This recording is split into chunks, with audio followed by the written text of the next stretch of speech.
and bubble wrap, and there's a ton of cool ideas. I'll link to that video down below if you want to check it out.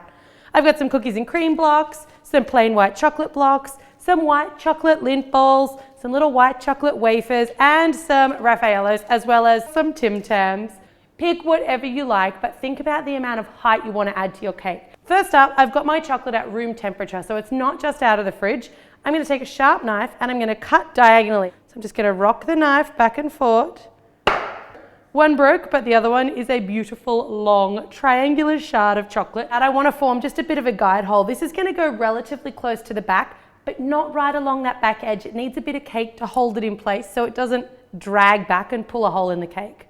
And then in goes my big, proud triangle of chocolate. And that's going to be my tallest point. Now I'm going to take one of my large pieces of like my bubble wrappy or my honeycomby looking chocolate, and I'm just going to snap that off roughly the size that I want it. So I want it a little smaller and kind of coming out on the opposite angle. And in it goes. I didn't carve a guide hole for that because it's quite thick at the bottom, so I'm not trying to get a thin point in there.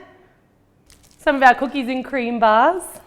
I'm going to cut down and make some nice little triangle shards. I love these just for breaking up the white a little bit. It's still definitely white, but it's just adding a bit of variation with those little kind of flecks of cookie in there. Some Tim Tam cookies, and I'm kind of cutting everything a little bit triangular, but I'm going to mix that up with some other round shapes, like now with our little cylindrical wafer straws. So a lot of the decoration of this is going to be by eye, but just have a look at any gaps. Don't feel the need to overcrowd it, but likewise, make sure you get all your favorites on there. A lot of height gives this that absolute wow factor, filling in the gaps, and I even cut in half some of my little Lindt balls so that I've got just a peak of pink showing through to tie in with my cake board.